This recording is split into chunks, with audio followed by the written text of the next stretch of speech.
What's good? We are back with another week and another episode of the Games by Pat podcast. I'm excited today. We're talking about calorie deficits, what they are, how to be in a calorie deficit, how to figure out your calorie deficit, calorie numbers, and what to do when you hit a plateau. But first, shout out to the Cincinnati Bengals, my hometown team. I'm from Cincinnati originally. The Bengals won their first playoff game, barely won. And they play the Bills this Sunday. So hopefully they get a win there and we go to the Super Bowl again and finally and win this year. But I'm excited for this episode. Also, this episode is brought to you by my group fitness coaching program, Realistic Gains. This episode is sponsored by Realistic Gains. They didn't pay for a sponsorship, although the business I own the business, so in a roundabout way, they did pay for me to be here. My business did. I paid myself to be here. We're here. We're having the conversation. But if you are interested in making progress with your fitness goals, losing fat, building muscle in a realistic way, go ahead and go to www.realisticgains.com. It is $39 a month for an amazing coaching experience where we help you set your nutrition goals, make progress, again, building muscle, losing fat. There's workout programs based on if you are working out at home or in the gym, if you're working out 3 or 4 days, if you want it to be more of a men's structure where it's more upper body, or a women's program structure, a little more lower body. And then we have an amazing Facebook community along with me and two other amazing coaches that will help you make progress along the way. Definitely check it out. Anyway, the topic of today, calorie deficits. Let's get right into it. We have these four main areas that we're going to be talking through. So we're first, again, we got to talk about what a calorie deficit is. What a calorie deficit is. So first things first, people are very confused about what actually causes you to lose weight. And if you're wondering what causes you to lose weight, some people think it's carbs. They're like, oh, carbs cause you to lose weight. Eating breakfast causes you to lose weight. Sugar, fats, seed oils, the new one, alcohol causes you to lose weight. The answer is none of it causes you directly to lose weight from that one isolated thing. The thing that causes you to gain weight and or lose weight is your total calories. And being in a calorie deficit is what causes you to lose weight. So essentially what a calorie deficit is, here you go. As a human, you burn calories just by being a live human being. Like literally you could lay in a bed or on a couch the entire day, and just by you functioning, your bodily functions, blood running through your body, you having a little bit of mass on your body, you burn calories from that.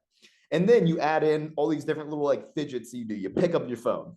You do this, you do the hand motion, you fix your hair, which I need to do right now. You fix your hair. You get up out of bed. These different like little fidgety actions that you do, that also burns some additional calories too. And then say you add in going for a walk, or you go for a run, or you do a HIIT session, or you have you mess around, and you whatever you do, whatever kind of cardio you like to do, that's going to burn some additional calories as well. So you burn calories from all these different things. Follow along with me. You burn calories from all these different things. Now, in order to be in a deficit, you need to be eating or consuming less calories than you are burning. So again, you burn calories from all these things. It's not like just the calories you burn from an intense workout from your Orange Theory class or whatever. It's all these different things you do throughout the day. I'm gonna fix my hair as I'm talking because it's a little ratchet. I need to fix it. But you burn calories from all these different things. And then you need to be consuming less calories than you are burning in the day. So that is what a calorie deficit is in its most simple form and stage. It's simply an energy balance. And so basically when you are in a calorie deficit and you don't have enough energy to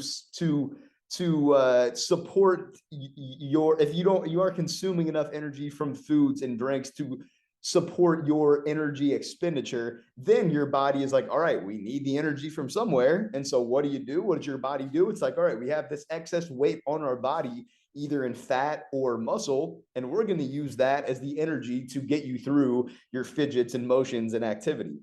And so that's what a calorie deficit is. You are literally burning more calories than your body, than you are taking in. And via doing that, you then lose weight. And it sounds kind of like intense and like this like drastic crazy thing, but like as long as you're not in a very extreme calorie deficit where you're like eating literally next to nothing and like starving, then it's the best way to go about it is being like a very gradual calorie deficit where you have this amount of calories that if you and so let me break it down too. So that's a deficit where you're eating less than the energy that you are burning. You're drinking less than the energy you are burning. The other side of that, or two other sides of that, is that when you're at maintenance, that means that the amount of food and drinks, calories that you're taking in is on par with the energy that you are expending throughout the day. That means you're at your maintenance calories. And then if you want to be in a surplus, you want to add size, you want to add muscle, or just we're all in a calorie surplus when it's the holidays. When it's that time and that time of year, then you're eating or drinking more calories than you are burning, and then you end up storing those excess calories either as body fat or muscle.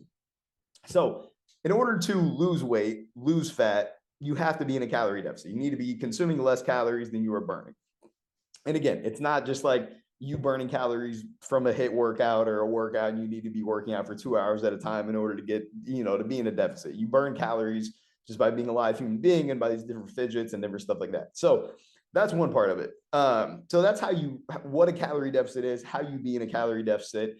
And so now I think the next kind of confusing, tough thing that people run into is, well, how do I figure out if I'm in a calorie deficit or not? Like, what's a calculation to do? Where do I get started? How to go about it? And so normally what I do, there's endless different calculations. Literally, if you look up calorie deficit calculator on YouTube, Google, look on random fitness pages, like there's going to be 39 different ways to figure out what your like calorie deficit calories should be. And in reality, any of them can work. The biggest and most important thing is that you literally just pick any of them. I'm going to tell you my method here in a second, but pick any of them and literally just get started tracking your calorie intake. Take your weight. This is what I want you to do. Pick any calorie deficit calculator, anything, get a certain calorie goal, get a certain calorie number. I want you to take your weight beforehand, take it in the morning, take it first thing in the morning, use those calorie numbers for 2 weeks. Like try to be as consistent as possible, staying at those calorie numbers. Like the goal is to be at or around those calories. You don't need to be like way too far under. Yes, that's in a deficit, but it's not needed. It's not necessary. Be it around those numbers. It's going to be easier to stay consistent. If it's a little bit higher, that's perfectly fine. And then after 2 weeks, see where your scale weight is. If your scale weight has gone down, that means you were actually in a deficit. And that means that you should probably stick with those numbers. If your scale weight's around the same, and if scale weights are around the same and you're like not new to lifting, but it's just stayed around the same, because lifting kind of impacts scale weight. And if you're building muscle or losing body fat, but if you're building muscle or losing body fat, scale weight will stay around the same. But if you're around the same, or if scale weight's gone up a little bit, you're up 1 to 2 pounds, then that tells us that you are not in a calorie deficit and you need to decrease calories a little bit in order to be in a deficit. So either way, pick a number, pick whatever calorie calculation you want to do. Again, I'm going to tell you mine in a second. And then I want you to track calories and aim to hit that calorie goal, and then see what your body does. See how you progress. See what see if you actually did make progress losing weight, losing fat. And then if you did, you knew you're in a deficit, it worked. If you're not, then at that point, then you want to drop calories down a little bit and make an adjustment to the goals. But I think a lot of people stress over it being like the perfect calorie deficit, calorie calculator. And then that prevents them from taking action because they get like 5 different numbers. And oftentimes, like the numbers are all relatively similar. Like they're all within 300-ish calories of each other, which yes, can make a difference. And if you're like lower weight, then that actually can like push you in and out of a deficit potentially. But either way, you don't know until you actually do it. And then from there, you're going to adjust it likely either way. So the way that I calculate and kind of determine what someone's calorie goals are going to be, well, all I do is microwave. All I do is multiply someone's weight in pounds, your current weight in pounds, and I multiply that by 11. And then basically I just aim to have a range around that mark. So say someone weighs 200 pounds, say you weigh 200 pounds, multiply that by 11. Now your calorie goal to be in a deficit, this is like a slight moderate deficit. This is not being like super aggressive, just lose as much weight as fast as possible. This is like, it's going to allow you to build quality habits, still work in some fun and tasty foods, be more consistent, and then as needed, we can drop calories. But normally multiply your weight by 11. That's going to be around where you want to be. So then what I normally do when I'm working with my one-on-one clients or my group coaching clients is I'll be like, all right, so 200 pounds multiplied by 11, that's going to be around 2,200 calories. Why don't we aim to be between 2,100 calories to 2,250 calories? And as long as you're within that range, then you're going to be making the progress you want. And by doing that, so there's two different ways to make it a more like realistic calorie deficit. And the reason we do that. So one, if it's a little bit higher, it's going to be easier to stay more consistent with because you can work in more food that you enjoy on a regular basis. And then two, with that range, it kind of takes the pressure off you. Because I think a lot of times people, when they have like, even with like tracking macros, calories, if you have like a specific number that you have to hit, it puts a lot of pressure on you where you're like, yo, if I went over it a little bit, like I completely screwed up and like the day is ruined and like my goals are ruined. And when in reality, like as long as you're close to the number, you're going to be all right. You're going to be good. You're still going to make progress. And even if you went over a little bit and, after a couple of weeks, you're not losing weight, it's not from that one isolated incident. Like that tells us that overall you're probably a little bit too high calorie and probably across the board need to drop it down a little bit. Like one day is not going to make or break you. So I think just having that range there helps out a lot. So those are the two things that kind of make it more realistic. And then again, what I do after that is like, and this is kind of the next step of it. So that's kind of how you figure out like where, that's what a deficit is. That's like how I go about determining how to be in a calorie deficit or like what your numbers should be. I think the next stage with that is like what adjustments to make in order to be in a calorie deficit. So I think that's another big time thing is like people are like, all right, I have my calorie numbers now. Like I figured out my deficit numbers, but then they're like, what do I eat in order to be in a deficit? And I think there's two to three kind of changes to make. So there's a couple with nutrition and there's one with workouts, like changes you should make in order to be in a deficit. So the first one with nutrition is going to be simply cutting back portion sizes. So if you love pizza and like all your meals are pizza, or you love beer, or you love burritos, or you love cookies, or you love ice cream sandwiches, and say you have 3 ice cream sandwiches every single day, but your other meals are pretty solid. Or regardless, you have 3 ice cream sandwiches a day. What I would say is like cut back to like 1 or 2 ice cream sandwiches, and then maybe cut back to like 2 or 3 slices of pizza. And just by doing that, you're going to cut back like 400 or 500 calories just by doing that. And so I think a lot of times when people think about losing weight, losing fat, they think they have to be very extreme and be like, all right, I'm only having clean foods from here on out. And yes, I'm going to get to that in a second. You want to have higher protein, nutrient dense foods, but we still want to enjoy life. And I think people get way too strict at times in order to lose weight. And sure, you can eat literally just veggies and protein and like nothingness for 2 weeks, a month. But how long are you actually going to stick with that? And or are you actually enjoying that? You're probably going to stick with it for a month. And it's probably not going to be enjoyable at all. And you're going to be like, damn, whenever the time comes when I can go out to dinner and I can go get drinks or I can get a pizza, I'm going in and going hard. And then it just like continues this like yo-yo dieting, constant up and down cycle. And like, it's very mentally draining, taxing. Whereas if you just still work in foods you enjoy, and again, that's why we have this like start off being at a little bit higher of a calorie deficit and then gradually work it down as needed. That's where it's going to be a lot better and easier from my perspective to make it a more realistic kind of approach and way to go about it. So that's what I would say is like still work in foods you enjoy, but try to cut back on the portion size of them. It doesn't have to be completely cutting them out. It's cutting back on the portion size of those foods, because again, it's all about your total calories you're taking in for a day. You could literally work in Bud Light, Miller Lite, champagne, wine, pizza, burgers, fries, desserts And if you cut back on portions of it and you're mindful of total calories and like tracking calories of it, and you're in a deficit, you're gonna lose weight. You're gonna lose weight. That is what it is. That's like scientifically how it works. It's how it works.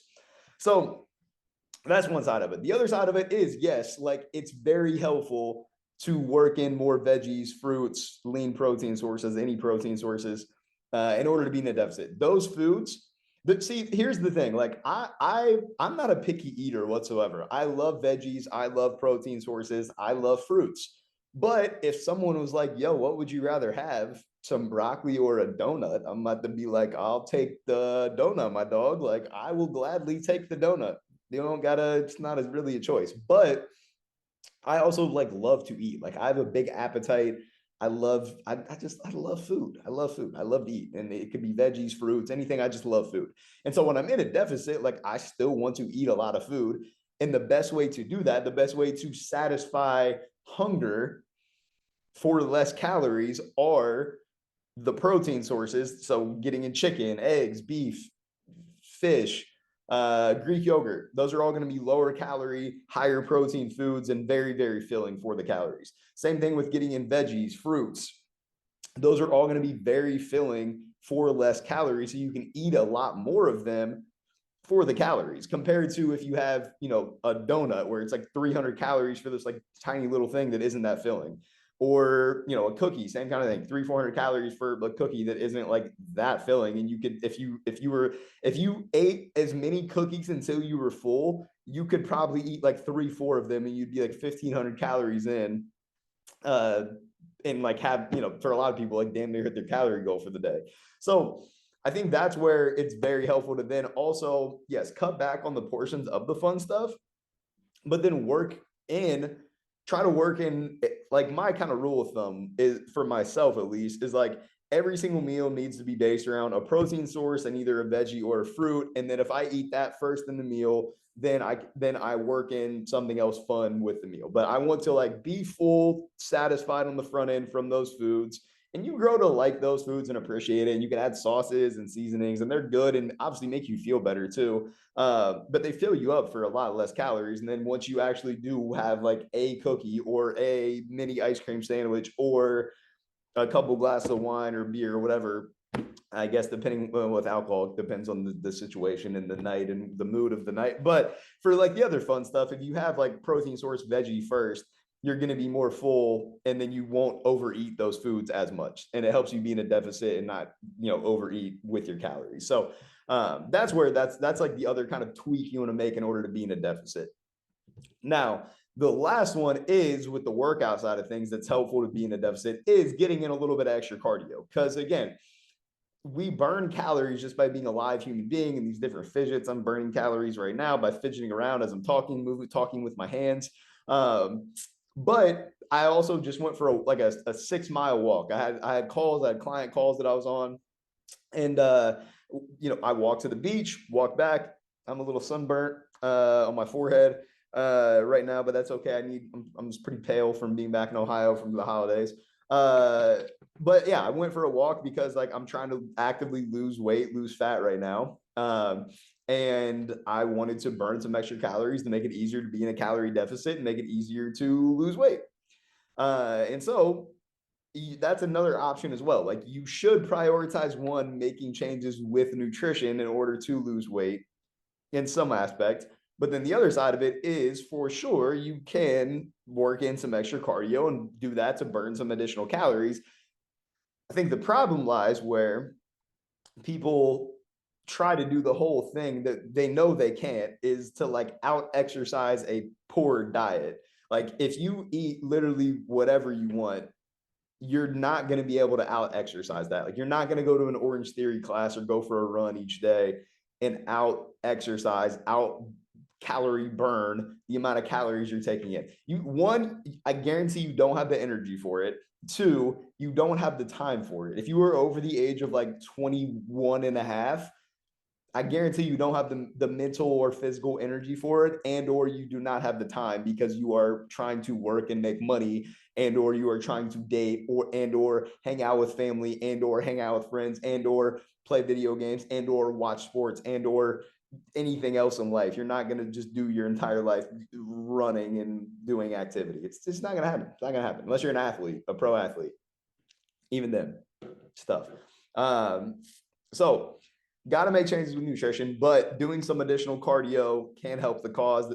And lifting as well is another thing where when you have more muscle on your body, you need more calories to maintain that muscle, aka you have a faster metabolism. Like when you have more muscle, you have a faster metabolism because again, you need more calories to maintain the muscle mass you have on your body, aka you have a higher, like you can eat more calories without gaining the weight when you have more muscle, essentially. So that's another thing. That's why lifting is helpful to lose fat, lose weight, and keep it off too. Because when you have more muscle, you don't have to just always be doing cardio all the time to like be burning additional calories. When you have more muscle, it makes it easier to have a faster metabolism and like keep off the body fat without having to constantly be running and going for a walk, these long extended cardio sessions all the time. So keep that in mind too. And then the last thing, if you hit a plateau with your weight loss goals and, say, you picked out a calorie calculator number and, maybe you made progress or you use my little calculation that I just talked through. And you made progress for the first couple of weeks, first month, say you're down 2, 3, 4 pounds. And then you kind of hit a plateau for a few weeks and like you haven't lost any weight for a couple of weeks. Then what you want to do is you want to drop your calories down by 150, 200, 250 calories. So if you were previously at that range of like 2100 to 2250, then you want to drop it down to like 1900 to 2050. Around that mark. That's what I would say. So drop it down by like 200. And then that is now your new goal. And then again, that's where you kind of got to reshift how you're going to get there. So is it going to be, you're cutting back on portions of the fun food a little bit more, or you're replacing some of those fun foods and working more veggies and protein sources so that you're more full for the less calories. So that's like the adjustment that you got to make in order to get to that point. And then, you also could just get in more cardio. But again, I think there's going to be a point where it's going to be hard to keep just out cardioing, working outing yourself into being in a calorie deficit. So those are the main things when it comes to a calorie deficit, what it is, understanding like how to be in one, understanding like where to start, understanding how to determine your numbers, understanding how to realistically be in one and what changes to make, and then what to do when you hit a plateau. So with that being said, hopefully that was a quick, simplified, realistic view of how to be in a calorie deficit. Comment, let me know what questions you have. I feel like I could talk all day about calorie deficits. Let me know thoughts. But yeah, I appreciate you being here again. This podcast, YouTube, all of it is sponsored by realisticgains.com. Check it out. Leave a review / comment. Peace and blessings. Little quickie episode this week. We'll see you on the flippity flip. Have a great week. Much love. Talk soon.